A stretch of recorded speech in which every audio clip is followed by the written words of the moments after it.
idea and being there and just being a part of this huge event? Yeah, it's definitely a little crazy. We're all having to kind of just go with the flow and definitely roll with the punches. There's a lot of crazy, with all the testing and with the time change that we're trying to work with, having the fight be at 2 a.m. I just woke up, so I'm trying to coordinate their schedule and all that kind of stuff is crazy. But the whole concept is really neat, and I'm excited to be one of the first fights on the Fight Island card. Yeah. And you mentioned in interviews prior how you've been on the current contract that you're on for quite some time. What's the feeling for I guess now being pretty much at the end of that contract? What's the feeling to finally be able to step in free agent world? How do you feel? That feels great. I'm excited. I haven't been in this position ever, so I think it's an important position for me to be in. You don't really know your value until somebody else tells you what it is, and it gives the option for multiple people to place what they think my value is, and it's more an instance I'm going to gain a lot of knowledge. Mm-hmm. And I guess, what are you trying to get out of this experience? Like, if you could pan out ideally what you want from your fighting career in the next few years, what is it that you're looking for?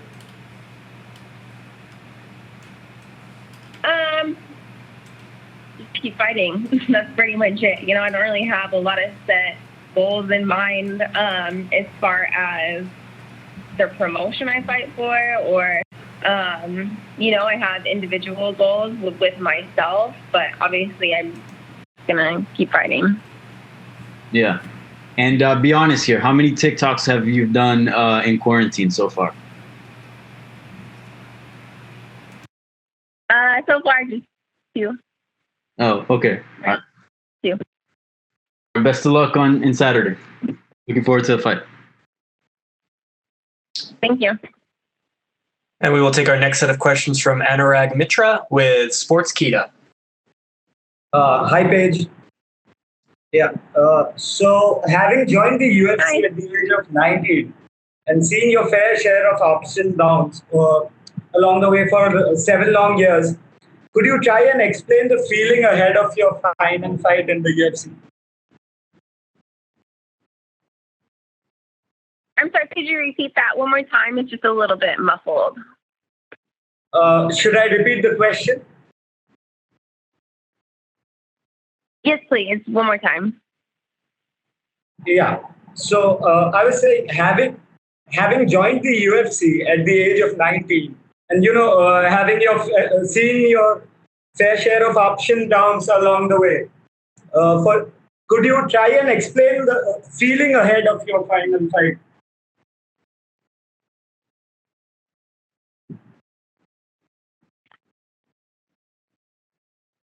Somebody help me out with that. I believe he's just asking you to summarize your feelings for your UFC career in general ahead of your final fight, Paige. Yeah, that would be it. Oh, well, this definitely isn't summarize my feelings. Okay. I guess my UFC career has been amazing. I've had 6 amazing years in the UFC, and I don't know that it's over.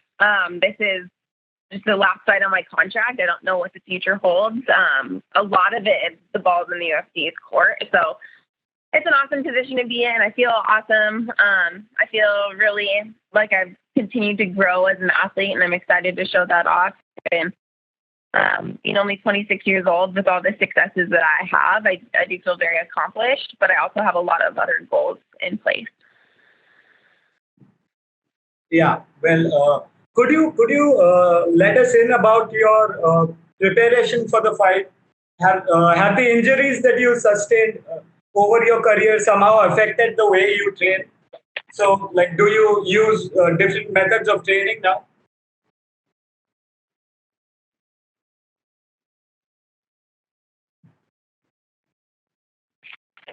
I'm so sorry. Can you repeat that one more time?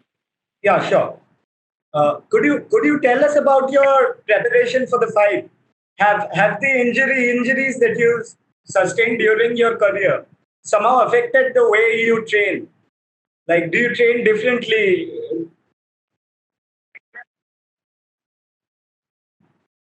I definitely haven't changed any way that I train for injuries.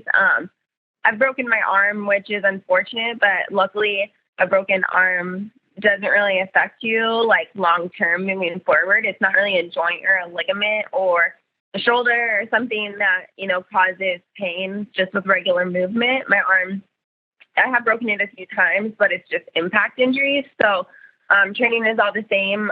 Just working really hard to get ready for this fight. All right. Your opponent, Amanda Ibas, said that she's still awestruck by the prospect of fighting you this Saturday. Your thoughts on that, please?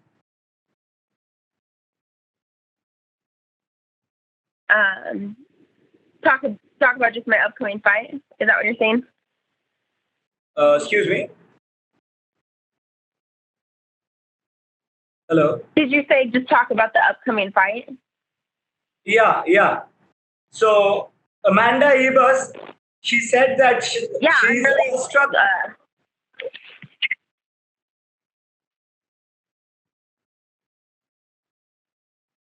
Can you hear me? No. Can you repeat that again? Yeah, I'm having sure. trouble hearing you. Yeah, no problem. So Amanda Ibas said that she's still awestruck by the prospect of fighting you this Saturday. So your thoughts on that, please. Okay, I still don't understand what you said, but I think it's about my opponent. I'm super excited about the fight. Obviously, she's extremely talented. So it's awesome to fight somebody who is as talented as she is. So I'm excited about the fight. All right. Yeah, thank you so much for your time, and it's been a pleasure watching you inside the octagon. Looking forward to your fight. All the best. Thank you so much. We will take the next questions from Rodney James Edgar with Cage Side Press. Nice to meet you, Paige. I love your hair. It's great. Hi, nice to meet you. Well, listen, I don't want to sit here and continue. I don't want to sit here and keep grilling you about this being the last deal and because everybody's doing that. But I couldn't help but notice a story that came out right before you jumped on, and I was looking at it, and it was just talking about how you haven't gotten paid what you deserve, and I agree with that completely. If you look at the crossover appeal that you have, as a Dancer with the Stars alum, you did really well in there. You have so many other things that you could do. A huge social media following. You're being very vague, though. I feel like. And I listen, I don't want to get in between you and the UFC. Of course, I want you here. But I feel like you have a lot of options out there right now, and you're weighing them. And you're kind of holding that a little close to your chest and not telling us. So I think you could pull a Gina Carano or Ronda Rousey at this point and go and be a complete crossover household name. What do you think? And what would you do if you did do that? Acting, modeling? I definitely don't have any other options as of right now. I mean, it's in our UFC contract. We can't negotiate with outside promotions while we're contracted with the UFC. So I haven't contacted anybody or been contacted by anybody. That's why I want to be a free agent, is because I want to be able to have those conversations. I want to know what my value is, and I don't know what it is until you're a free agent. And you can have the one person tell you this is your worth, and then you have what you feel your worth inside of you. But it's just about gaining information and knowledge, and I've just never had that opportunity in my career. So it is an exciting time. Well, it's exciting, and I hope everything works out with UFC. I really do, because this is where you made a name for yourself, and you're great for this brand, and I do hope that they see that. All I can say is this: if you look at the last UFC pay-per-view, right, George Masvidal was in a huge, and even John Jones was in a very public, heated debate with the UFC over pay, and now more and more fighters are starting to come out and speak up. But if you notice, fast forward to now, and now apparently they've worked it out with Jorge. So he's. I mean, so do you think maybe that's what's going to make the difference is for the top echelon stars to just come out and say, look, we're worth more money? Is that too heavy a question? I definitely I think it's important for everyone to know. I think it's important for everybody to know, I'm not asking to be paid more than any other UFC fighter. That's not my goal. I don't think I'm valued higher than anybody in the UFC. I do believe that we're all valued higher, and I am going to fight for myself. It is at the end of the day a career, and I need to be able to support, my family moving forward. And, injuries can take you out of fighting at any moment. And I've had a big wake-up call that I've, broken my arm 3 times and had to be taken away from fighting for a long period of time. And I think it's there isn't much more to look into about it. It's just I just want to be paid more, and that's it. Yeah, no, I hear you. Well, thanks a lot. Best of luck.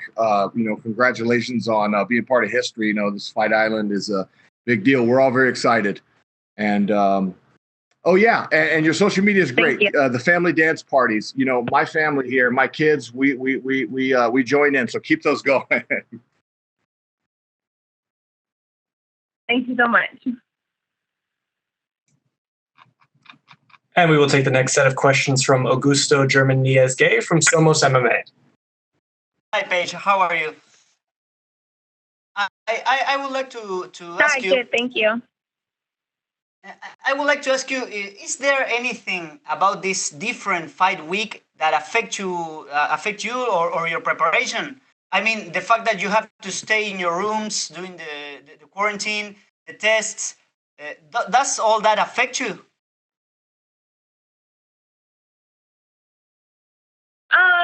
I would say, this fight week is completely different than any other, but all of them are different. There's always factors you have to adjust to, or time zones, or hoops you have to jump through. Of course, these are just different set of circumstances, but it hasn't really affected me negatively at all.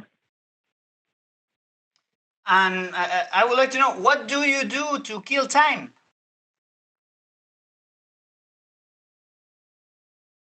What do I do to kill time? Is that what you said?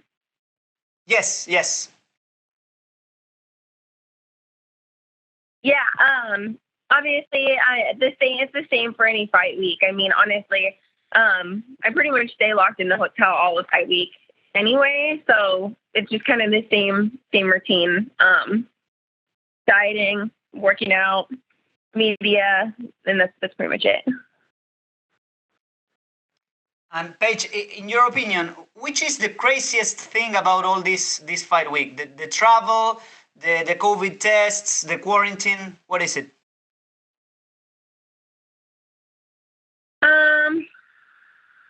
Craziest thing about this fight week, probably the time, for sure. The time change. Well, it's hard because I can't adjust to the time zone here. So it's 10:30 p.m. here, and I just woke up because the fight card starts at 2 a.m. So it's the time zone here is opposite time the fight card actually starts. So trying to just do a mental math with myself of what time I should be waking up and going to sleep each day, and then adjusting that with the schedule that we have and all the obligations we have has definitely been the trickiest part. And do you think that this issue with the time will affect you or your performance in the fight? It definitely won't affect me because I've been pretty firm I got my media changed. I've been pretty firm with putting my foot down that I need to sleep, and I'm not going to stay up 24 hours just to do media and stuff. So I've made myself available from 10 p.m. to 10 a.m. and that's the time that I stay awake, and I'm outside of my hotel room and working out and doing all the media obligations. So sleep is very, very important, especially if we're going to go fight people here in a few days. So I've just been firm with the times that I need to be sleeping. And my final question is, how do you imagine the fight? Where do you think that are going to be the keys for winning?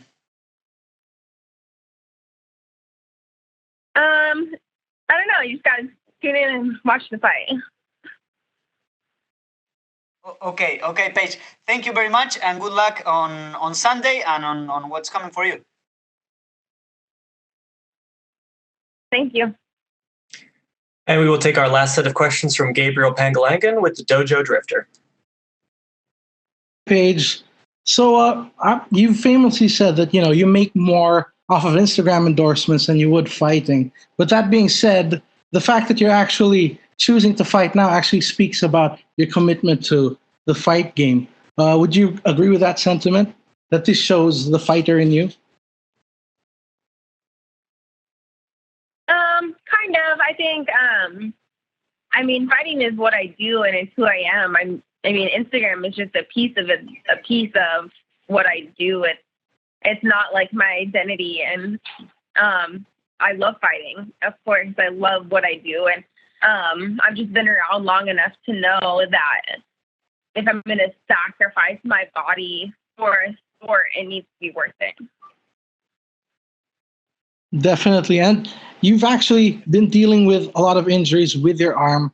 Has that been frustrating at all? And how does it feel to finally have that out of the way and to be back?